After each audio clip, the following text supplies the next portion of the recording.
அன்பானவர்களே, இனிய காலை வணக்கம். சும்மா இருப்பவனின் மூளை சாத்தானின் தொழிற்சாலை அப்படின்னு சொல்லிட்டு ஒரு பொன்மொழி உண்டு. எக்காரணத்தை கொண்டு எந்த சூழ்நிலையிலும் எத்தனை வயதானாலும் சும்மா மட்டும் இருக்கக்கூடாது. ஏதாவது ஒரு பணியில் ஈடுபட்டுக்கிட்டே இருக்கணும். அதே போல் பணம்ங்கிறத வாழ்க்கையில் ரொம்ப ரொம்ப முக்கியங்கிறத மனிதர்கள் புரிஞ்சுக்கணும்.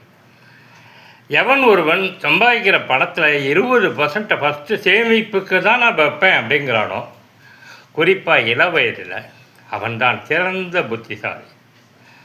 மீதி தான் எடுத்து செலவு பண்ணணும். ஃபஸ்ட்டு இப்போ மாதம் 20,000 சம்பளம் வை, 2,000 எடுத்து வச்சிடணும். அது 10% 20,000 2,000 வருது. 20% நான் சொல்கிறேன், 4,000 எடுத்து வைக்கணும். பேச்சுக்கு சொல்கிறேன். 10,000 1,000, 20,000 2,000, 4,000 எடுத்து வைக்கணும். வச்சின்னா நீ ரொம்ப புத்திசாலி. அட்லீஸ்ட் 10% எடுத்து வைக்கணும். மீதியில் தான் குடும்பம் நடத்தணும். இப்படி ஒரு ஒழுக்கம் இருக்கணும். இது பாயிண்ட் நம்பர் 2. பாயிண்ட் நம்பர் 3, என்ன கேவலமான வாழ்க்கை வந்தாலும் உறவுகள்கிட்ட போய் கையேந்தி நிற்கக்கூடாது. நண்பர்கிட்ட வாங்கிக்க, பேங்க்கில் லோன் வாங்கிக்க, கந்து வெட்டி கொடுக்குறவங்ககிட்ட கூட நீ கடன் வாங்கிக்க.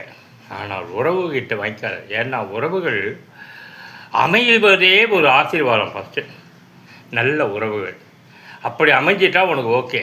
அமையலன்னு சொல்லி காட்டி உன்னை கொன்று எடுத்தோம். நான்லாம் என் 60 அவ்வளோ அவஸ்தைப்பட்டு செத்துடலான்ற அளவுக்கு போய் உதவியும் வேணாம், ஒரு புண்டையும் வேணான்னு போட்டு கட் பண்ணிட்டேன். என்னுடைய அவ்வளோ பேட் எக்ஸ்பீரியன்ஸை நான் சந்தித்தவன் என்னுடைய வாழ்க்கையில். ஒரே ஒரு தடவை தான் நடக்கின்றது அந்த நிகழ்வை. தான் செம்ம காமெடி. 10 தடவை நடந்தால் கூட அவன் அழுத்திக்கிறான், எச்சலாகிறான்லாம். ஒரே ஒரு தடவை. 2வது நானும் கேட்கல வேறு. விதியேன்னு விதி படுத்திச்சு பாருங்க.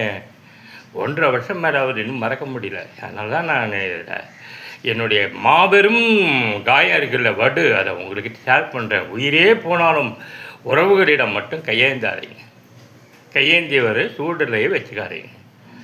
பாயிண்ட் நம்பர் 4, இதுவும் ரொம்ப ரொம்ப ரொம்ப ரொம்ப முக்கியம்.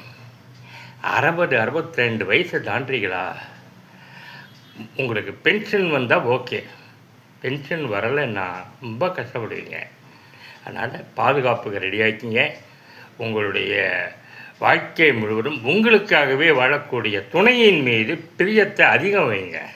உடம்பு முக்கியம். சுவர் இருந்தால் தான் சித்திரம் அடைய முடியும். உடம்பின் மீது அதைவிட அக்கறை வைங்க. உடம்பு படுத்திச்சு